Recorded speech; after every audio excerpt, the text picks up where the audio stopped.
The day Sadie Holloway rode into Cutter's Creek with nothing but a burlap sack, a borrowed horse, and a determination so fierce it practically crackled in the dry summer air. Not a single soul in that dusty Texas town could have predicted that she would be the one to finally soften the hardest heart west of the Pecos River. It was the summer of 1878, and Cutter's Creek was the kind of place that chewed up the weak and spat them out before noon. The town sat stubborn and sun-scorched in the middle of Bixar County, a collection of weathered timber buildings and saloon music that drifted out into the night like a sad hymn. The streets were little more than packed earth and horse manure, and the people who lived there wore their hardships openly, etched deep into the lines around their eyes and the set of their mouths. Sadie was 24 years old, brown-haired and sharp-eyed, with the kind of quiet beauty that took a moment to notice and then was impossible to forget. She had come from San Antonio, a 2-day ride that had left her sunburned along the tops of her cheeks and sore in places she did not intend to discuss in polite company. She had left behind a boarding house where she had worked for 3 years as a cook, a seamstress, and sometimes as the person who hauled firewood when the young man who was supposed to do it disappeared for weeks at a time. She had left behind a landlord who took most of her wages, and a town where her future felt like a door that had been nailed shut from the outside. She had heard about Cutter's Creek from a woman named Mrs. Pearl Totham, who had come through San Antonio selling buttons and thread, and had stayed 3 nights at the boarding house. Mrs.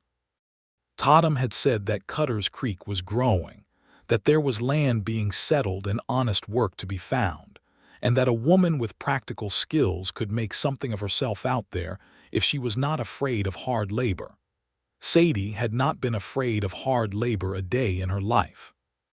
What Mrs. Totham had failed to mention was that the town was currently in the grip of a drought that had lasted 11 months, that the cattle ranchers who made up the backbone of the local economy were stretched tighter than a new saddle, and that the general store was nearly picked clean because the supply wagon from San Antonio was 3 weeks overdue.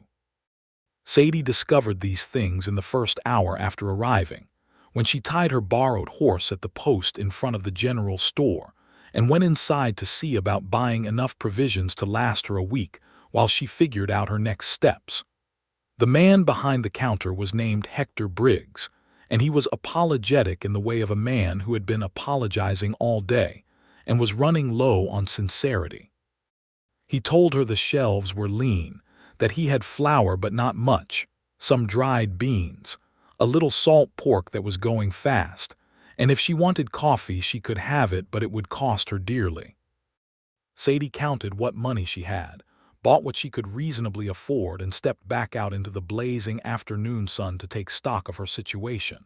She needed a place to stay, she needed work, and she needed both before nightfall, because sleeping in the street was not something she intended to do unless she absolutely had to.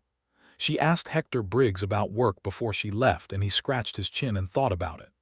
"Well now," he said, "there is the Doyle Ranch about 4 miles east of town.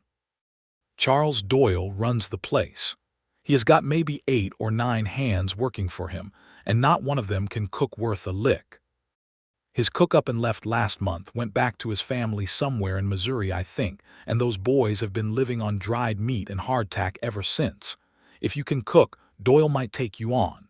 Sadie asked if Mr. Doyle was a reasonable man to work for. Hector Briggs paused for a moment that was slightly longer than was comfortable. "Charles Doyle is a fair man," he said carefully. "He pays what he promises. He does not cheat his workers. He just is not exactly what you would call warm." Sadie thanked him and went outside to figure out how to get herself and her provisions 4 miles east before dark. She borrowed a mule from a kind woman named Agnes Whitfield, who ran the laundry on the east side of town, and who took one look at Sadie's face and decided she could be trusted to bring it back. Agnes also told her that Charles Doyle was 30 years old, had been running the ranch alone since his father passed 2 years ago, and that he had the reputation of a man who worked from before sunup until well after dark and expected the people around him to do the same. "He is not cruel," Agnes said, folding a sheet with the efficiency of someone who had folded 10,000 sheets in her life. "He is just very serious, very determined. The kind of man who has forgotten how to be anything but the person holding everything together." Sadie thanked her and rode east as the sun began its slow descent toward the flat horizon. The Doyle Ranch was exactly what she expected of a working cattle operation in the summer of 1878. The main house was a solid structure of timber and limestone, practical and unadorned, with a long porch that faced west to catch whatever breeze came through in the evenings. Behind it were a bunkhouse, a barn, a smokehouse, a water trough, and several corrals where horses stood in the dust, occasionally swishing their tails at flies. There was a cook shack separate from the main house, a small square building with a chimney stack and a door that stood open. As Sadie rode up, 3 cowboys leaning against the corral fence watched her with the frank curiosity of men who did not see many visitors. One of them, a lanky young man with a gap between his front teeth, pushed himself upright and came toward her. "Afternoon, ma'am," he said. "Can I help you?" "I am looking for Mr. Charles Doyle," Sadie said. "He is in the barn," the young man said, pointing. "I can get him for you, or you can go on in." "I will go in, thank you," she said, and climbed down from the mule with as much dignity as a person could manage after riding 4 miles in August heat. The barn was cool and smelled of hay and horses and leather, and the man inside it had his back to the door when she entered, crouched beside a horse that was favoring its left foreleg. He was running his hands down the horse's leg with a focused attention that made it clear he had completely forgotten about everything in the world except what was directly in front of him. "Mr. Doyle," Sadie said. He straightened and turned, and she had a moment to take in the full picture of him before either of them spoke. He was tall, broad through the shoulders, with dark hair pushed back from a face that had been weathered by years of outdoor work. His eyes were a deep, serious gray, the color of rain clouds just before they opened. He was, as Agnes Whitfield had suggested, a man who looked like he was always holding something heavy. "Yes," he said, looking at her with a calm, measuring gaze that was not unfriendly but was certainly not warm. "My name is Sadie Holloway," she said. "I have just come from San Antonio. Hector Briggs at the general store told me you might be in need of a cook." There was a pause while Charles Doyle looked at her with those rain-cloud eyes, as if he were calculating something. "I am," he said. "I have been cooking for a boarding house of 12 men and women for the past 3 years, Sadie said. "I can work with whatever provisions are available. I know how to stretch a pantry when supplies are thin, which I understand they currently are. I am not looking for charity. I am looking for honest work and a fair wage." Charles Doyle was quiet for another moment, then he set down the rag he had been holding and said, "You have references." "I have a letter from Mrs. Clara Hennessy, who ran the boarding house in San Antonio," Sadie said, and produced it from her burlap sack. He read it, folded it, and handed it back. "The bunkhouse has a small room off the back that was used by my last cook," he said. "It is not much. There is a cot and a window. The kitchen shack is stocked with what I have, which is not a great deal. The men eat twice a day, breakfast before sunrise and supper at 6. What I am paying is $12 a month plus room and meals."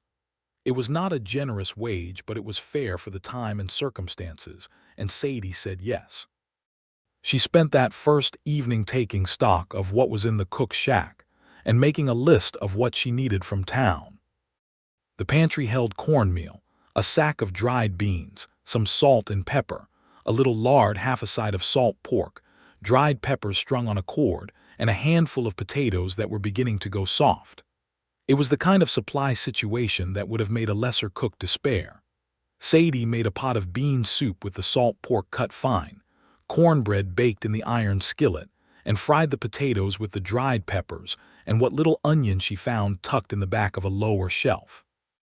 It was simple and it was good, and when she rang the iron triangle outside the cook shack at 6 o'clock and the ranch hands came filing in, the sound of 8 hungry men sitting down at a long table and being presented with an actual hot meal was something very close to reverent silence followed by very enthusiastic eating. Charles Doyle sat at the head of the table, as he apparently did every evening, and he was the last man to fill his bowl.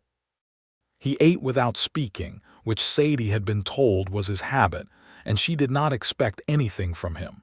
She had cooked the meal. She had done her job. She went back to the cook shack to clean up while the men ate, which is what she always did. But when she came back to collect the dishes, she found that the ranch hands had stacked everything neatly at the end of the table, and Charles Doyle was still sitting there with a cup of coffee, looking out the window at the dark yard. He looked at her when she came in and said simply, "That was a good meal." "Thank you," she said. He nodded, drank his coffee, and got up to go back to whatever work still required his attention at 8 in the evening. That was the whole of it. But she held those 4 words as she washed the dishes, and she was not sure why they felt so significant, except that she suspected he was not a man who said things he did not mean. The days that followed were a rhythm of early mornings and long work, of figuring out what the men needed and what the pantry could provide. Sadie rode into Cutter's Creek twice in the first week to negotiate with Hector Briggs for supplies, and she did so with the careful precision of a woman who knew exactly how to make a limited budget stretch without anyone feeling the lack. She traded her skill and her judgment for what she needed, and by the end of the first 2 weeks, the cook shack smelled of things that the ranch hands had not experienced since leaving whatever homes they had come from. She made chili with dried red peppers, and whatever beef could be spared from the cattle that were slaughtered for the ranch's own use. She made biscuits and gravy. She made a stew so thick and savory that a young hand named Tommy Reeves declared it to be the finest thing he had ever put in his mouth, which made the other men laugh and Sadie smile. She learned their names and their preferences, which men needed more salt, and which men had a sweet tooth that she could occasionally accommodate when she had the means to make something simple. Charles Doyle remained at the head of the table every evening, and he remained largely silent while the other men talked and joked and told stories. But Sadie noticed that he always ate everything on his plate, always held his coffee cup with both hands the way a man does when he is tired and cold, and the warmth of it is a comfort. And occasionally she would look up from serving to find him watching her with those gray eyes in a way that was thoughtful rather than bold. She did not think much of it at first. She was busy, and she was practical, and she did not have time to read meaning into a man's quiet regard when she was trying to figure out how to make a Sunday dinner feel special when the larder was half empty. The moment that changed things was not dramatic. It crept up on them quietly, the way the most significant moments often do. It was a Thursday evening in early September, about 3 weeks after Sadie had arrived at the ranch. There had been a fence crisis that afternoon that had required every man on the property, including the cook's helper, a boy named Amos who was 15 and more enthusiastic than skilled, to go out and help repair a stretch of fencing that 3 steers had pushed through. This meant that Sadie had been hauling water, feeding animals, and doing the extra work of 2 people on top of her usual cooking responsibilities. By the time supper was on the table and the men had all come in loud and hungry, and relieved from the hot work of the day, Sadie had been on her feet for 14 hours and her back was aching, and she had a small burn on her left wrist from where she had caught the edge of the iron pot.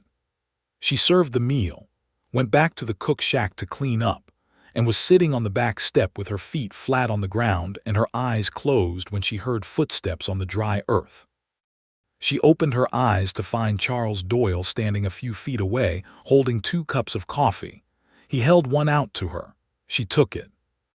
He sat down on the step beside her, not close but present, and they drank their coffee in silence while the sound of the other men's voices drifted from the bunkhouse, and the stars came out one by one above the flat Texas land. After a long while he said, "You burned yourself." She had forgotten about the wrist. She looked down at it. "It is nothing," she said. He did not say anything else immediately, But when she looked up, she found that he was looking at the burn with a focused concern that reminded her of the way he had looked at the horse's injured leg, that careful and attentive assessment. "I have something in the house for burns," he said, "if you want it." "Thank you," she said, "but it is fine." He nodded slowly as if accepting this, and they sat for a little while longer. Then he said without looking at her, "You have been working very hard." "It is what I am here to do," she said. "Yes," he said, "but today you did the work of 3 people and you did not complain about it." Sadie turned her coffee cup in her hands. "Complaining does not make the work easier," she said. He made a short sound that was not quite a laugh, but was in the neighborhood of one. The kind of sound a very serious man makes when something strikes him as unexpectedly true. They finished their coffee and she said good night, and he said good night, and she went inside and lay on her cot and stared at the ceiling and thought that there was something genuinely unusual about Charles Doyle, and she was not sure yet whether it was the kind of unusual that was good or the kind that would eventually cause her trouble. She decided it was probably the first kind and fell asleep. September deepened and the drought continued, and the strain on the ranch was something that everyone felt but that Charles Doyle carried most visibly in the set of his shoulders and the lines between his brows. The wells were low. The grass was thin. He spent long evenings at the desk in his study working through the mathematics of cattle and water and money, trying to find a way to hold the ranch together until the rains came back. Sadie knew this not because he told her, but because she paid attention. She heard the worried conversations between the older hands, men named Walt Gruber and Joe Carreras, who had been with the Doyle family for years, and who spoke in low voices about whether the ranch could outlast the dry spell. She saw the numbers Charles was looking at sometimes when she brought him a late supper on the evenings he worked past dinner, a task she had taken on herself without being asked, because it seemed obvious to her that a man could not think clearly on an empty stomach. That had started 3 weeks in, when she noticed that on the evenings he worked late, he simply did not eat. She had taken a plate to the door of his study, knocked, and set it on the corner of his desk without a word about it. He had looked up from his papers and looked at the plate and then looked at her, and there was something in his expression that was startled and also quietly grateful in a way that seemed to embarrass him slightly, as if he was not used to being considered. "You did not have to do this," he said. "I know," she said, and went back to the cook's shack. After that, on the evenings when he worked late, there was always a covered plate waiting at the door of his study. And after a while, he began to leave the study door open those evenings, and she would sometimes pass and hear the scratch of his pen and the occasional sigh of a man carrying a heavy load, and she would feel something careful and warm move through her that she was not quite ready to name. The first real conversation they had was also the first time she had seen him rattled. It was a Wednesday in mid-September, and a man had come to the ranch that afternoon, a land agent from San Antonio named Weldon Stray, who wore a good suit that was slightly too warm for Texas, and spoke with the smooth confidence of a man who believed that everything had a price, including the people he was speaking to. Weldon Stray was there to make an offer on the ranch.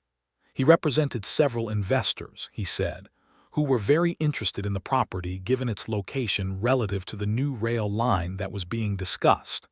He made an offer that was probably fair by market standards, but that would have meant the end of the Doyle Ranch, the end of the work for the men who depended on it, and the end of something that Charles Doyle's father had spent 30 years building. Sadie was in the kitchen shack during the meeting, but she could hear the conversation clearly through the open windows in the afternoon heat, and she heard the careful control in Charles's voice as he told Mr.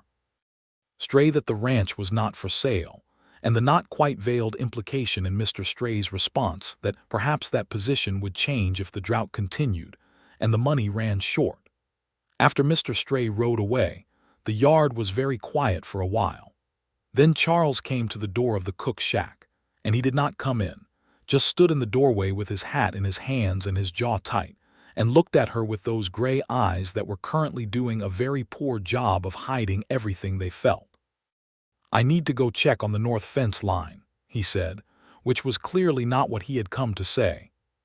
"Supper will be at 6, Sadie said, which was clearly not what she meant to say either. They looked at each other for a moment.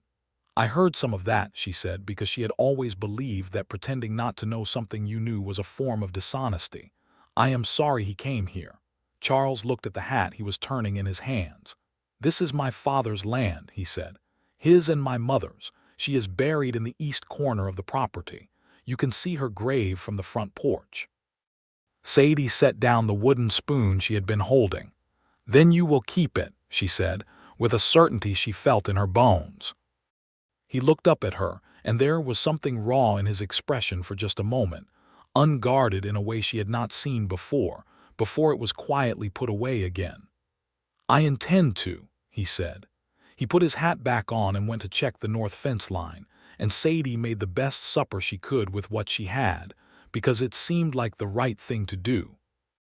October came and the rain still did not come, but they were cooler, and the evenings on the porch had a gentle quality that Sadie found herself looking forward to.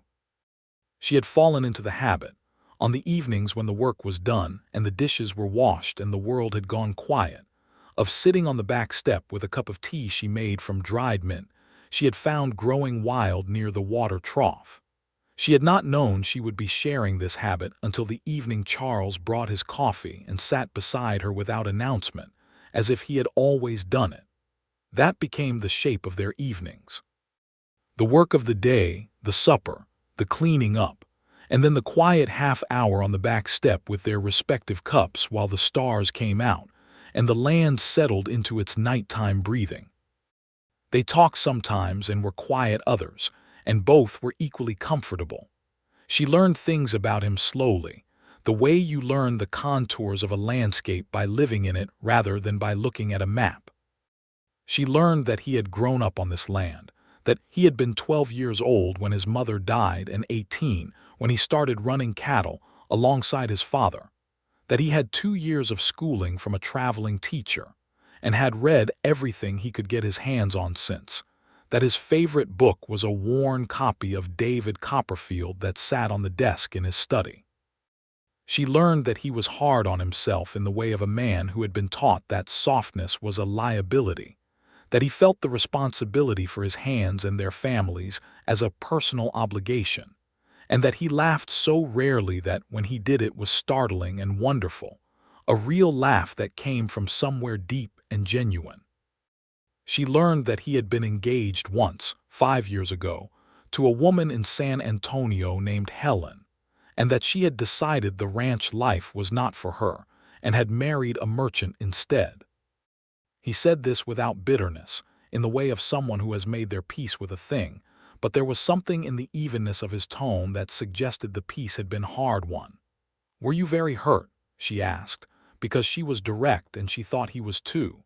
He thought about it for a longer moment than people usually did with questions like that, and she appreciated that he was actually considering rather than just answering. "I was hurt," he said. "But when I am honest with myself, I think what hurt most was not missing her specifically. It was the evidence that this life I have chosen, this land and this work, would always cost me something that other men keep easily." Sadie looked out at the dark yard. "Some things that are worth keeping are not easy to keep," she said. He turned and looked at her in the darkness, and she felt his gaze with a warmth along her skin that she had been trying for 2 weeks to pretend was just the evening air. "No," he said quietly. "They are not." She went inside shortly after that and lay on her cot and stared at the ceiling again, and this time she was ready to name the thing she felt. She was ready to name it, and having named it she was immediately frightened of it, because Sadie Holloway was a practical woman with practical concerns, and falling in love with the man who employed her was a complication she had not planned for and was not sure she could afford. She told herself to be sensible.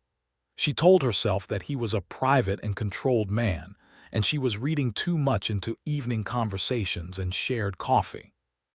She told herself that she was here for work, that she needed the wages, that she could not let feelings complicate an arrangement that was working well for both of them. She told herself all of this very firmly and went to sleep. And the next morning she woke up and walked into the cook's shack and started the fire for breakfast and found herself listening for his footsteps on the porch, and knew that being sensible was going to be a great deal harder than she had hoped.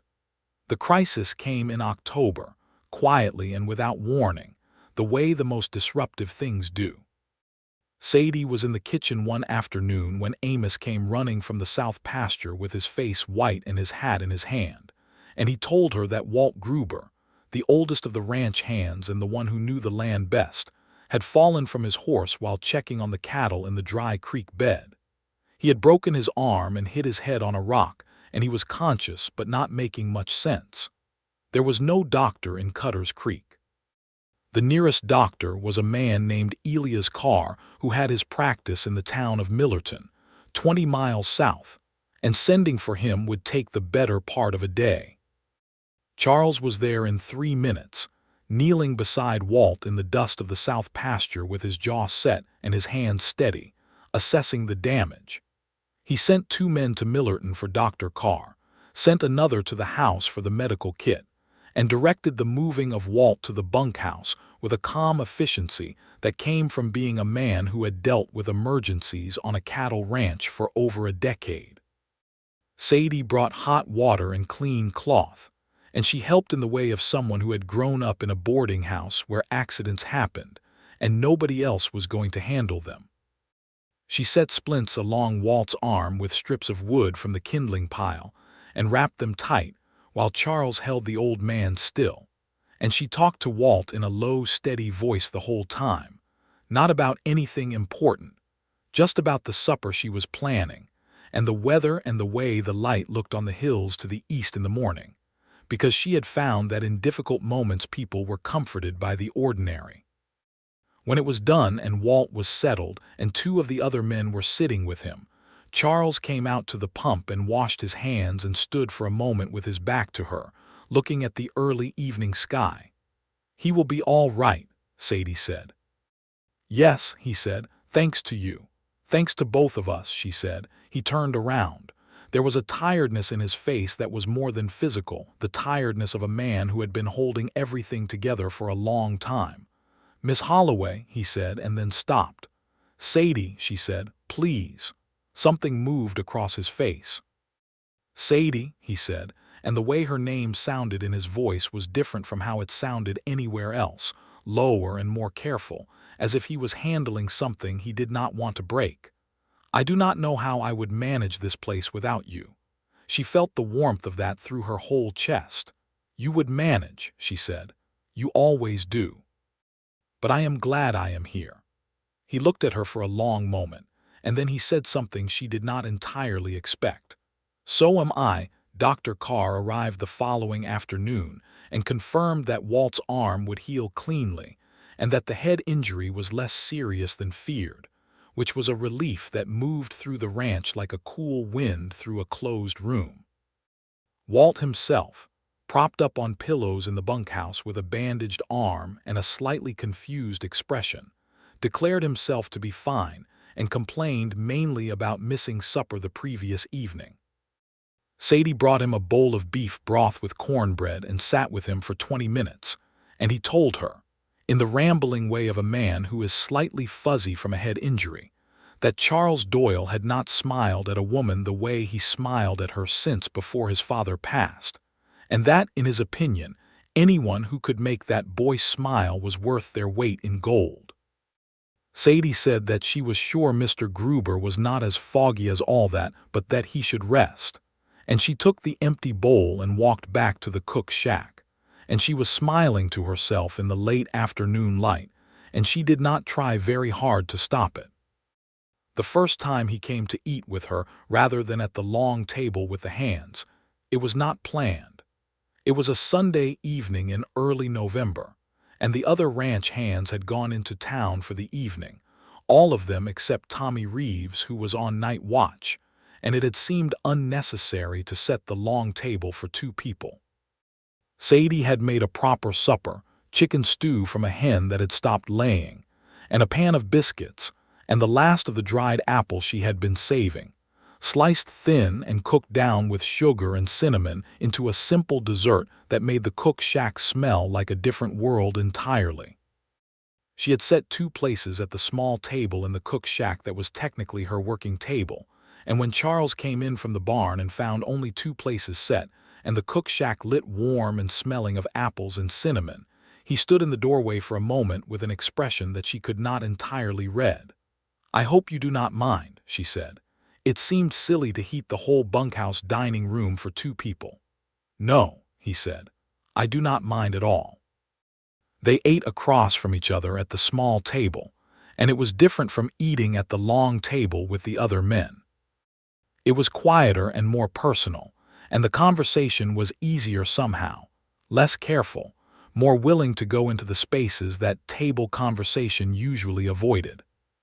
He told her about his father, a man named Robert Doyle, who had come to Texas from Ohio in 1845, with nothing but a horse and a determination to build something, who had met and married Charles's mother Margaret at a church dance in San Antonio, who had chosen this particular piece of land because of the way the light fell on it at sunrise, and he had never in his life made a decision based on something so impractical, and he had never once regretted it.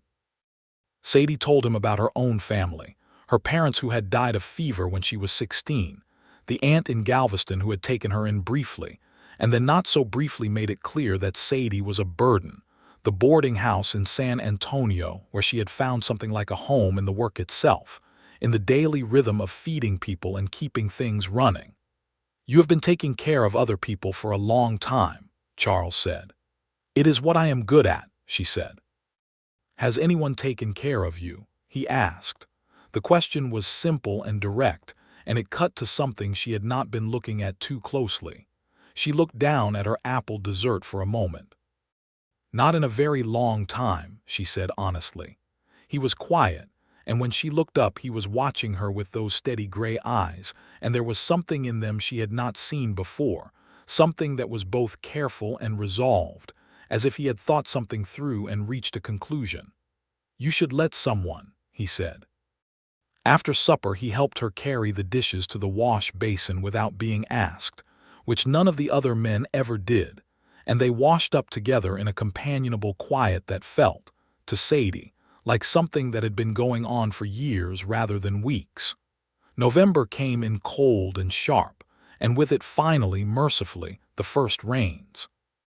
They came on a Wednesday night, arriving with thunder that rolled across the flat land like a conversation between distant parts of the sky, and by morning the creek beds had water in them for the first time in nearly a year. The grass that had been brown and flattened began slowly to show signs of recovering. The wells began to fill. The cattle moved differently, with less desperation in their ranging. The mood on the ranch shifted in the way of people who have been holding their breath for a very long time and finally can breathe again. There was laughter in the bunkhouse at night and less strain in the mornings, and even Charles, who was not a man who showed his feelings openly, walked with something lighter in him. He was at the water trough watching the rain fill it, standing in the yard without a hat in the late afternoon rain because he had forgotten to put it on, and Sadie came out with his hat and held it out to him, and he turned and took it and then stood there with it in his hand, looking at her in the rain, and he said, "You came to this ranch at exactly the right time."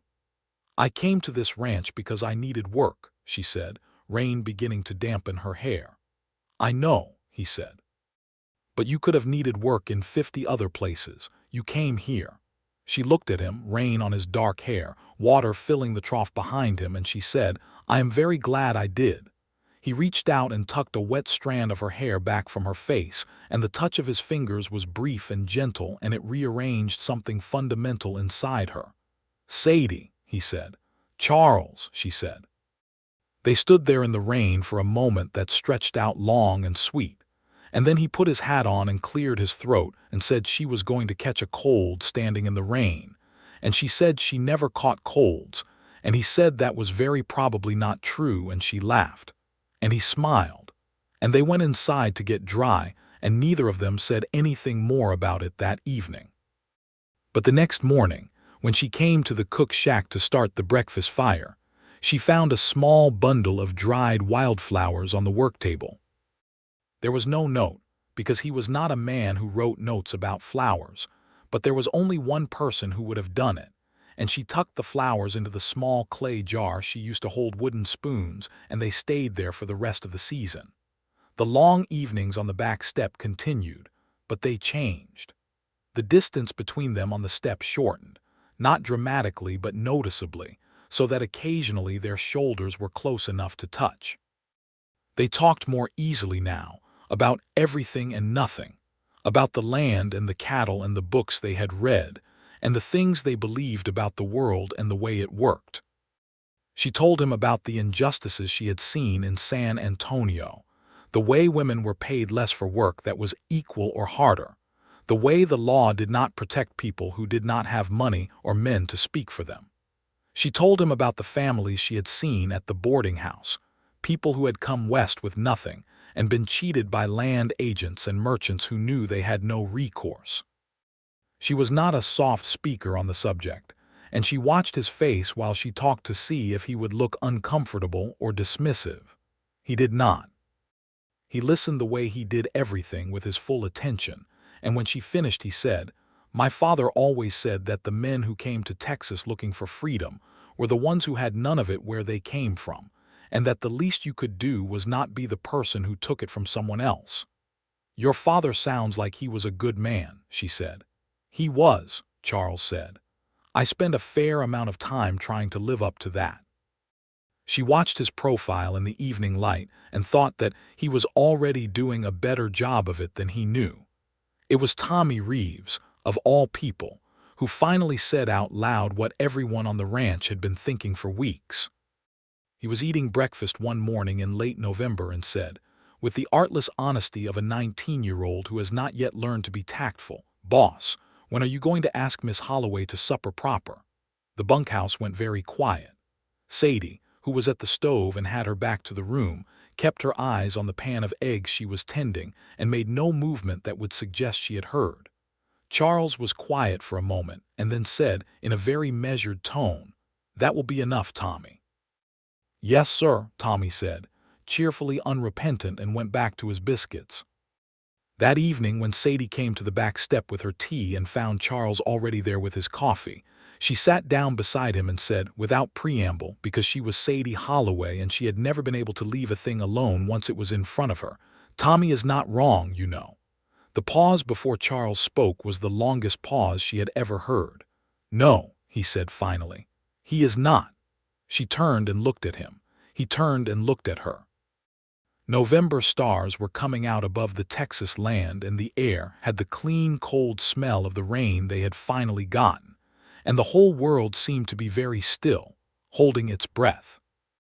"I have been trying to figure out how to say something to you," he said, in the careful, deliberate way of a man choosing every word, "without making you feel that your position here depends on my feelings, because it does not.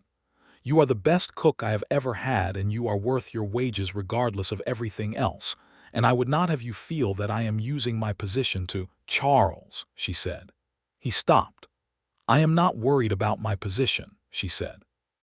"I am a woman who has been managing my own circumstances for 8 years. I know the difference between a man who would use his position poorly and a man who would not."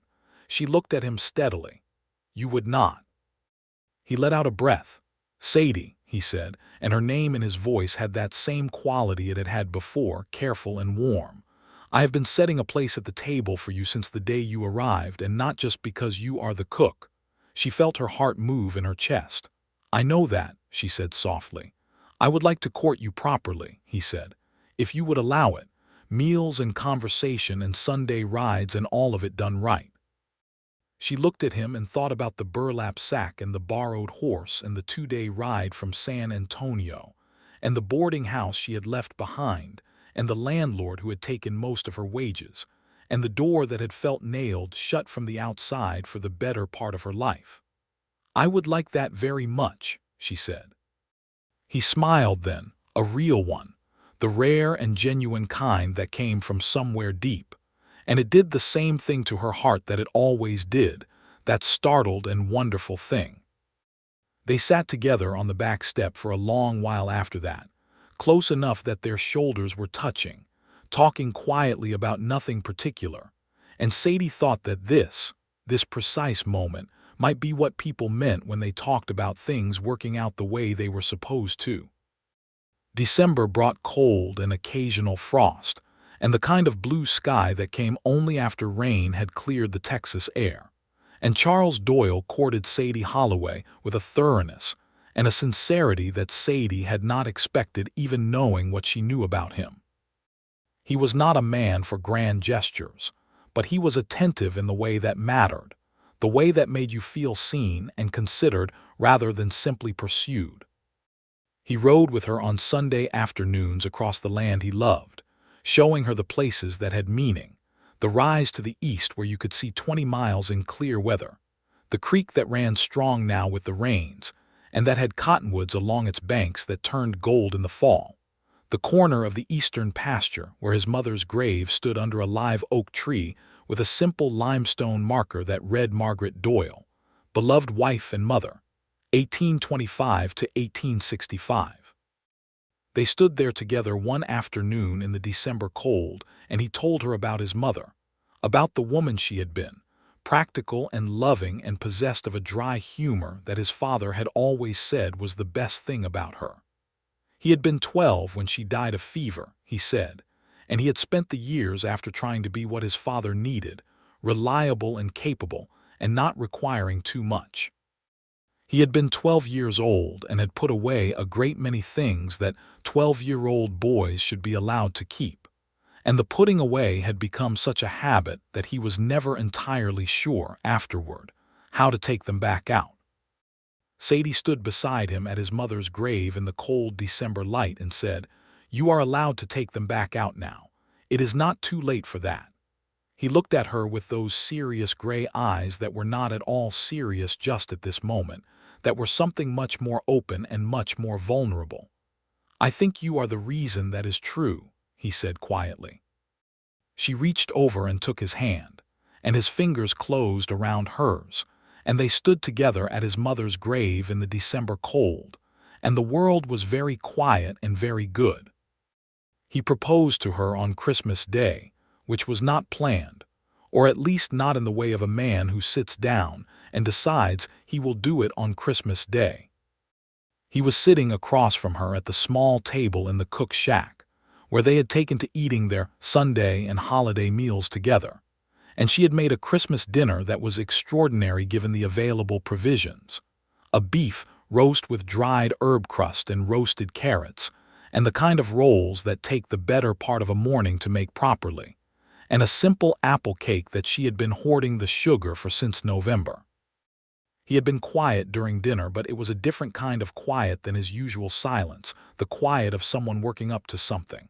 When the cake was done and the coffee was poured, he said, "Sadie." She looked up. "I am not a man who is good with words," he said, which was only partially true because she had found him to be quite articulate when he chose to be. "You do all right," she said. "I want you to stay," he said. "Not as my cook, not as an employee.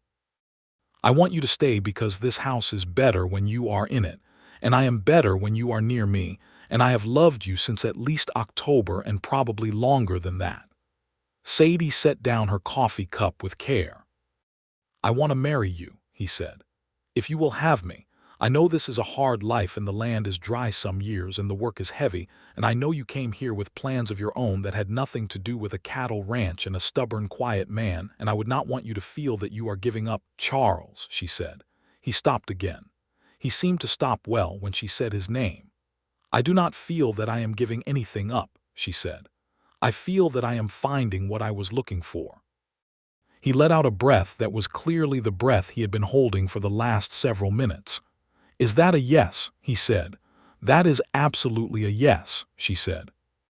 He reached across the small table and took her hands in both of his, and he was smiling the real smile, the genuine one, and she was smiling back at him in the warm light of the cook shack on Christmas Day in 1878, and everything felt perfectly, absolutely right. They were married in February of 1879, in the small church in Cutter's Creek, on a day that was cold and bright and clear. Agnes Whitfield, the laundry woman who had lent Sadie a mule on her first day in town, sat in the front pew and wept openly and claimed afterward that she had something in her eye.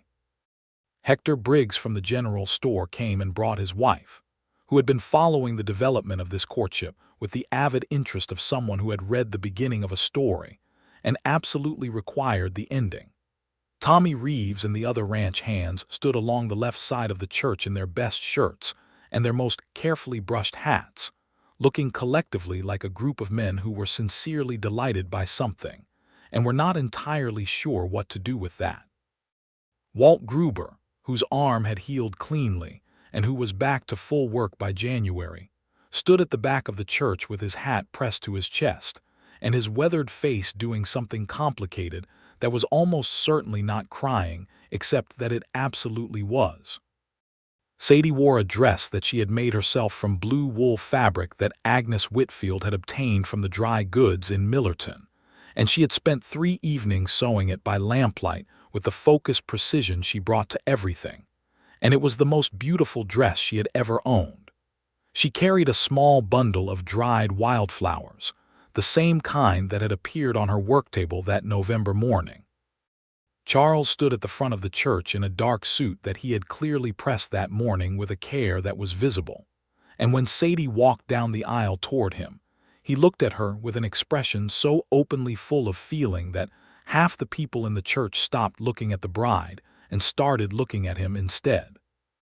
The Reverend, a man named Thomas Clark who had been performing services in Cutter's Creek for 15 years, said afterward that, in his experience, it was rare to see 2 people stand up in front of him for the ceremony with such a clear understanding of exactly what they were doing and exactly why, and that it made his job very simple and very pleasant.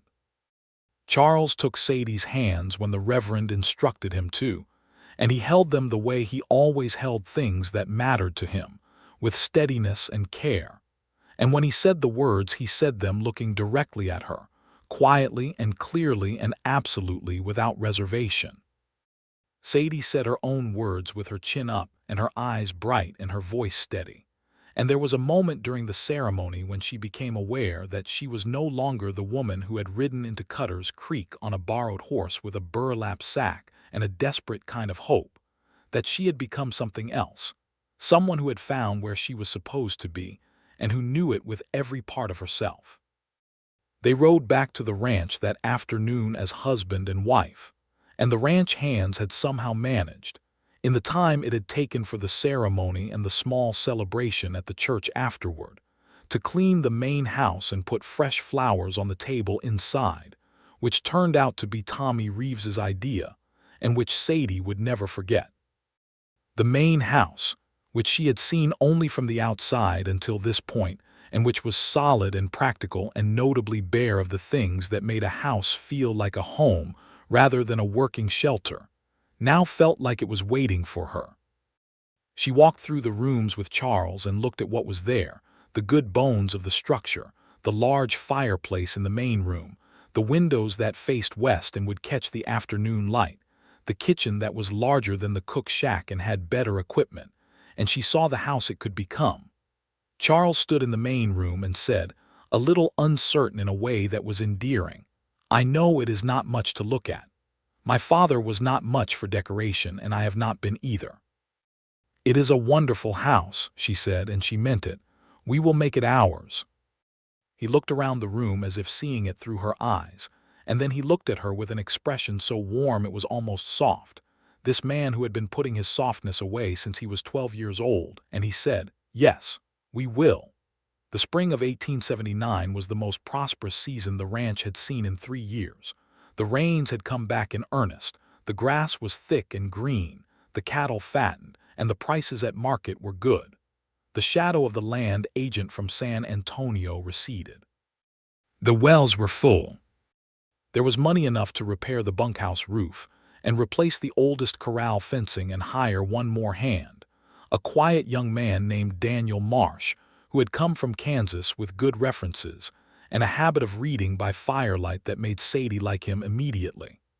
Weldon Stray came back in April, his good suit even more out of place in the spring mud, and made a second offer that was higher than the first.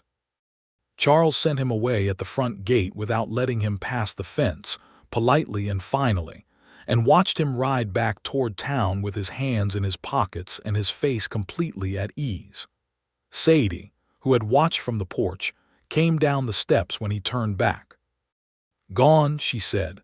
"Gone," he said, "and I told him not to come back."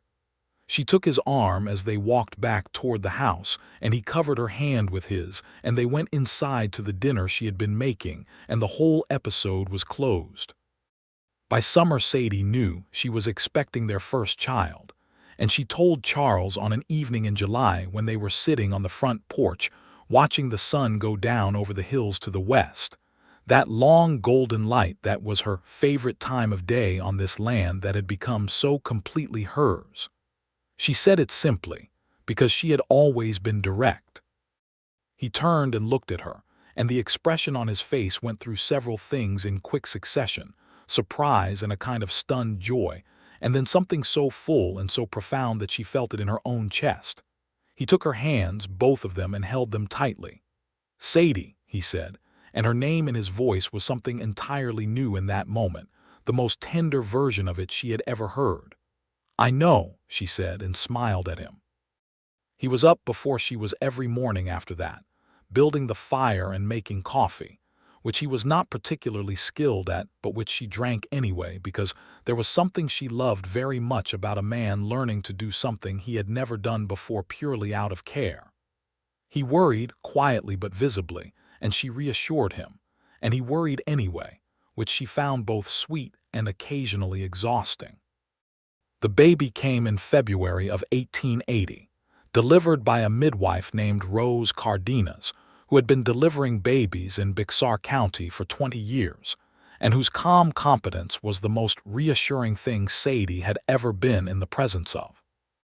It was a long labor, longer than anyone wanted, and Charles spent 10 hours in the main room of the house, in a state that Walt Gruber described later as a man who had faced down drought and debt, and a land agent without flinching, but who was undone entirely by the sound of his wife in the next room. The baby was a boy, born just before dawn, with a good strong voice and dark hair that was clearly going to be his father's, and eyes that were still the undecided blue of all newborns, but that Sadie already suspected were going to be gray. They named him Robert Charles Doyle, for his grandfather, and when Charles held him for the first time, standing in the lamplit bedroom with the baby in his arms and Sadie watching from the bed, his face was the most open and unguarded thing she had ever seen in her life. Every piece of armor he had ever worn, everything he had put away since he was 12 years old and learning to hold things together, was entirely gone.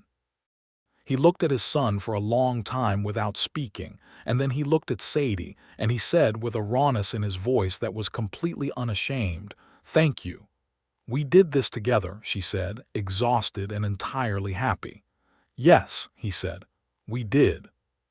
He sat beside her on the bed with Robert in his arms, and the sun came up outside the western windows of the house his father had built, and the land was green and the wells were full, and the cattle were doing well, and Sadie Holloway, who had been Sadie Doyle for just over a year, felt a contentment so complete and so solid it was like standing on good ground after a long time on uncertain footing. Life on the ranch settled into a new rhythm with Robert in it, one that was busier and more complicated and also warmer in every way. The ranch hands adored him. Tommy Reeves, who had grown from the artless 19-year-old who had asked the pointed breakfast question into a more seasoned 21, declared himself to be the baby's unofficial uncle and took the responsibility seriously, carving a small wooden horse that became Robert's favorite object. Walt Gruber, who had recovered fully from his fall and showed no intention of retiring, told Charles with the frankness of a man who had known the family for 15 years that the boy looked like his grandfather, which was the highest compliment he knew how to give. Sadie's days were full in a way they had never quite been before, layered with purpose and belonging. She had brought a young woman from town, a girl of 19 named Nora Soto, to help with the cooking and the household work, which gave Sadie more time with Robert and also with the management of the ranch household, which she had taken on with the same precision and care she had brought to everything. She had discovered that she had opinions about cattle, which surprised her initially and did not surprise her at all upon reflection. And Charles had discovered this about the same time and had responded not by being amused or dismissing it, but by actually listening, which she had thought at first was extraordinary and had come to understand was simply how he was. He listened. He considered. He gave her opinions the same weight he gave to anyone he respected, which in practice meant more weight than most, because he respected her more than anyone. They had disputes, because they were both strong-willed and direct and had genuine convictions about things. The disputes were never cruel and never long, and they generally ended with one or both of them having reconsidered their position, because they were both people who were willing to be wrong. The summer of 1880 brought a new challenge in the form of a fence dispute with a neighboring rancher named Collins, a man who had been expanding his operation aggressively and who had pushed his fencing onto what Charles maintained was Doyle land by about 40 feet along the south boundary. This was the kind of dispute that went badly in the West, that turned into prolonged hostility and occasionally into violence, and Sadie watched it develop with the attentiveness of a woman who understood that how a thing was handled mattered as much as whether it was resolved.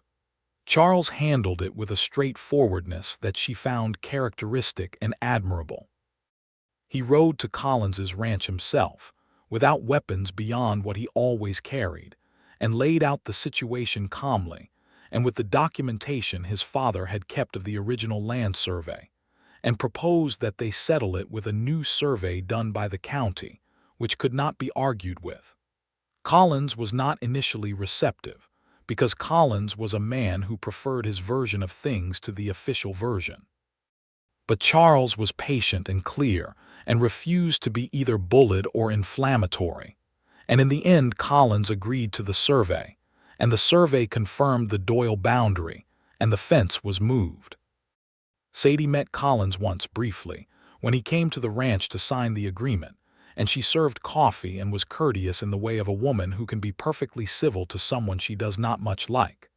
Afterward, when Collins had gone, Charles looked at her and said, "You were very gracious with a man who caused a great deal of unnecessary difficulty." "Graciousness costs nothing," Sadie said, and it left him with no grievance he could legitimately hold.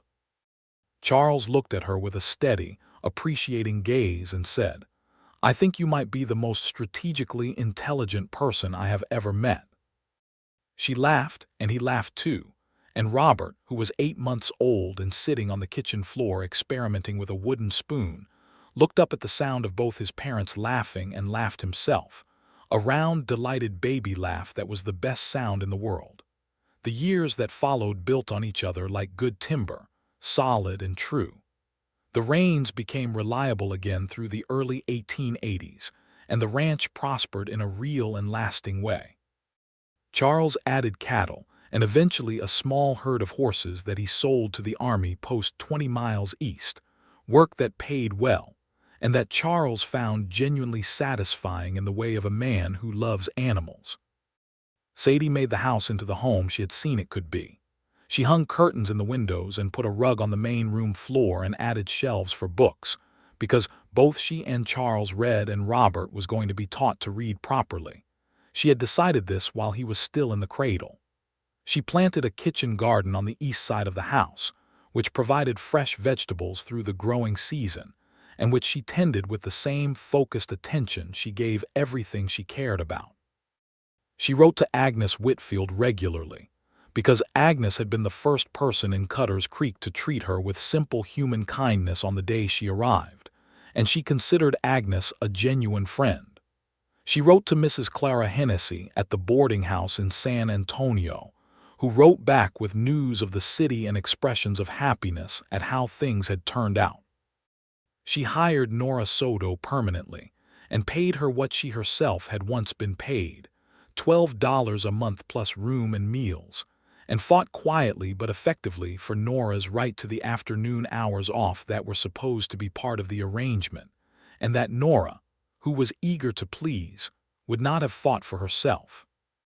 Robert grew from a baby to a toddler to a small boy with dark hair and gray eyes, just as Sadie had predicted, and a personality that combined his mother's directness with his father's quiet intensity in a way that was occasionally challenging and always wonderful.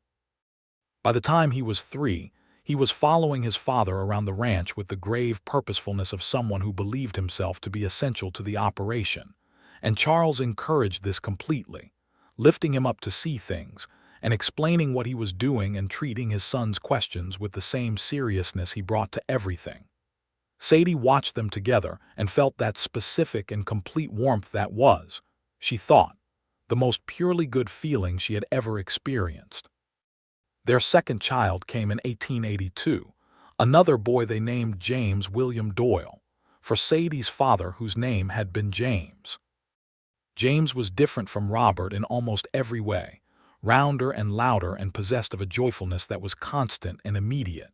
Where Robert studied things quietly before engaging with them, James threw himself at the world without hesitation, which meant he spent a notable portion of his early years covered in dirt and intermittently scraped at the knees. Charles looked at James, 6 months old and laughing on the porch in the September light, and said to Sadie, "I do not know where he came from." "He came from you," Sadie said. "I am not like that," Charles said. "You were once," she said, "before you decided you needed to hold everything together." He looked at her, and then at his laughing son, and something passed across his face that was gentle and a little wistful. "Maybe," he said. "You are allowed to be like that again," she said, the same thing she had told him at his mother's grave 3 years ago, and he reached over and took her hand without looking at her, in the simple, easy way of two people who have been touching each other comfortably for years. Tommy Reeves got married in 1882 to a woman from town named Clara Briggs, who was Hector Briggs's younger sister, and who had been making Tommy trip over his own feet every time she came near him for the better part of a year.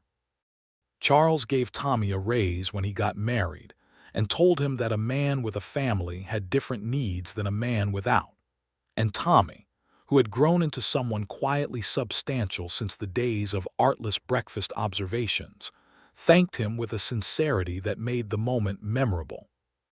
Walt Gruber, who was now in his late 50s and whose face had more lines than a topographic map, showed no signs whatsoever of slowing down, and had taken on a grandfather-like role with Robert and James that he did not acknowledge directly, but that manifested in small wooden toys, and the patient answering of questions, and the occasional story told by firelight about the old days.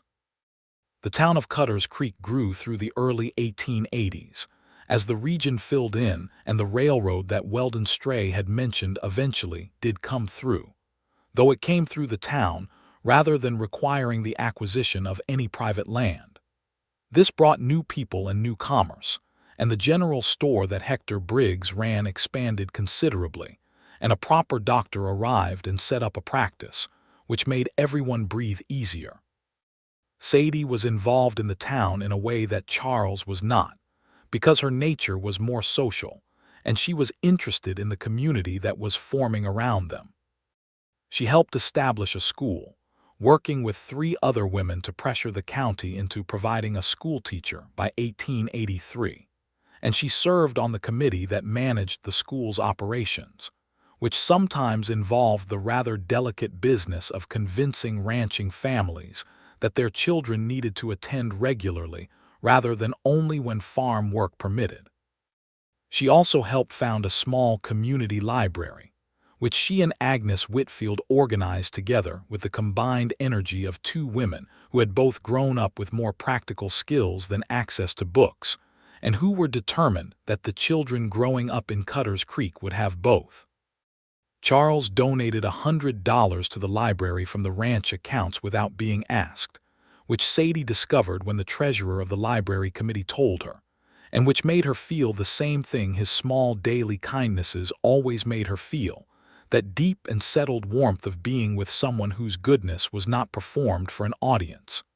Their third child, a daughter they named Margaret after Charles's mother, arrived in 1884. She was a quiet and watchful baby, and then a quiet and watchful child, with her father's gray eyes and her mother's determination. And by the time she was 2 years old, she had already demonstrated a personality so self-contained and so observant that Robert, who was 4, treated her with a combination of fascination and slight wariness. Charles was, predictably, thoroughly undone by his daughter. He had been good with his sons, careful and engaged and genuinely devoted, but with Margaret there was an additional quality to his love, something almost tender in its protectiveness, and Sadie watched him hold the baby on the porch in the evening light and felt that this was precisely what she had meant when she told him he was allowed to take things back out that had been put away. He was not holding himself together anymore. He was simply, entirely here. In the fall of 1884, Sadie's Aunt Helen from Galveston wrote for the first time in years, a letter that was equal parts news and veiled implication that the relationship between them might be renewed now that Sadie had clearly made something of herself. Sadie read the letter twice, considered it carefully, and wrote back a reply that was warm and forgiving but clear, that she was glad to hear her aunt was well, that she held no grudge for the difficulties of the past, and that she hoped they might correspond in a spirit of genuine goodwill. She showed the letter to Charles before she sent it, because they showed each other things that mattered. He read it and handed it back and said, "You are more generous than you need to be. She is the only family I have," Sadie said, "and she is an old woman alone. Generosity costs me nothing and might matter to her." He nodded slowly. "Send it," he said. "It is exactly right." The correspondence with her aunt continued and became, over time, something genuine. Letters exchanged every few weeks that were sometimes guarded and sometimes more open, and which seemed to mean something to her aunt in ways that the old woman was not well equipped to express directly, but which came through nonetheless. The winter of 1884 was cold, the coldest in memory for that part of Texas, and the ranch work was hard in the way that cold weather made ranch work hard. Ice in the water troughs and cattle that needed careful watching and fires that had to be kept through the night. Charles and the hands worked long days, coming in at supper time cold to the bone, and Sadie kept the kitchen running the way a good kitchen ran in winter, with constant warmth and substantial food and coffee that was always hot. She had been cooking for the men of this ranch for 6 years by this point, first as their hired cook and then as the rancher's wife, and the table at which they ate was still the long one in the bunkhouse dining room on working days, because that was the way things had always been, and she saw no reason to change what worked. But the place at the head of the table that was Charles's was different now, not in the furniture but in everything around it. He sat at the head of the long table with his hands around his coffee cup, in the way she had watched him do for years, but now Robert sat beside him on one side and James on the other when they were old enough to eat with the men, and the quality of his quiet was not the lonely quiet of a man who has forgotten how to let people near him. It was the quiet of a man who is entirely at home.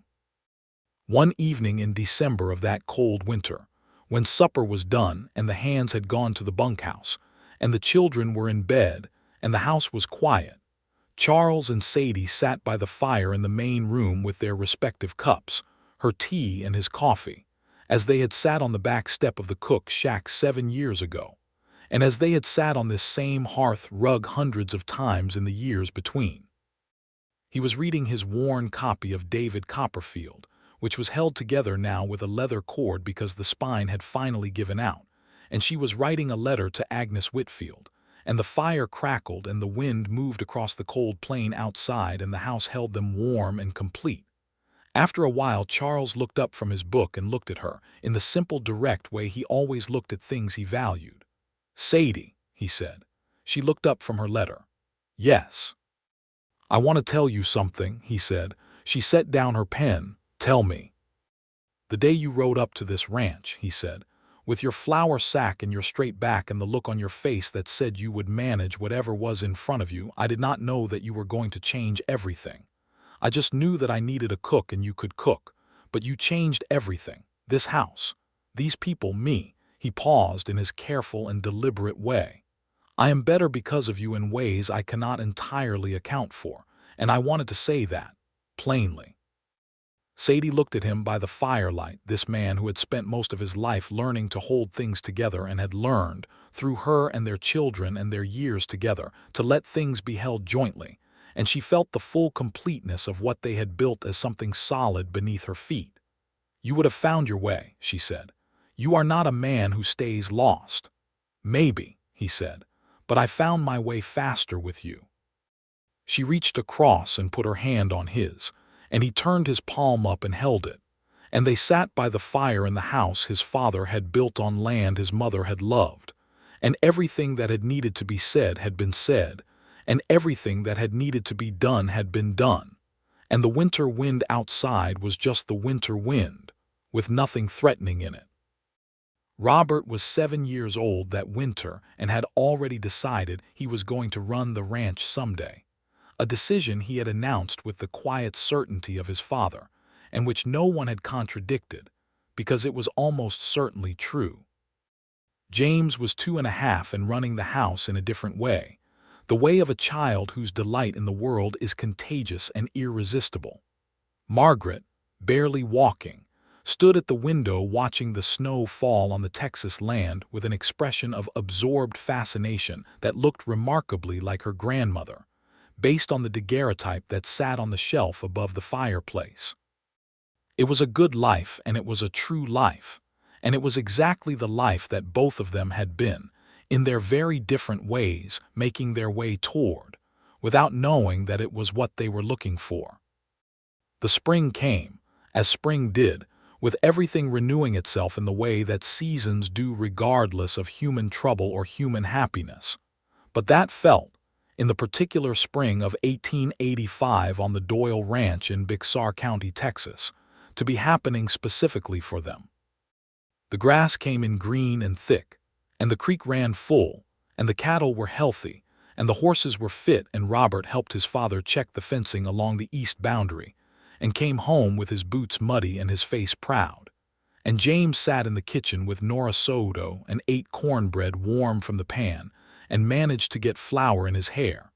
And Margaret walked the full length of the front porch by herself for the first time, holding the railing and then not holding it, and made it all the way to the far end, and turned around and looked at her parents with an expression of absolute satisfaction. Charles caught Sadie's hand as they watched from the yard. She leaned against him, and he put his arm around her, and they stood in the spring sunshine on the good Texas land and watched their daughter walk, and neither of them said anything because there was nothing that needed to be said. Sadie thought, not for the first time, about the day she had ridden into Cutter's Creek with her burlap sack and her borrowed horse and her determination, and the man in the barn who had turned around and looked at her with those gray eyes, measuring and serious and entirely unaware of what was beginning. She had offered to cook for him just one night, to show him what she could do, and he had set a place for her at his table every night after that, first as his cook, and then as his wife, and then as the mother of his children and the partner of his days. And the place at that table had grown from a practical arrangement into the deepest and most permanent belonging she had ever known. She had come to Cutter's Creek looking for honest work and a fair wage, and she had found, in a limestone and timber ranch house 4 miles east of town, in the evening coffee on the back step, and the wildflowers on the work table and the quiet man who said things he meant and meant what he said, everything she had not known she was looking for. Charles tightened his arm around her shoulder, and she put her hand over his, and Margaret reached the end of the porch and turned around with her satisfied look, and the spring sun was warm on the Texas land, and the story of Sadie and Charles Doyle was exactly what all the best stories are. Not finished, but complete.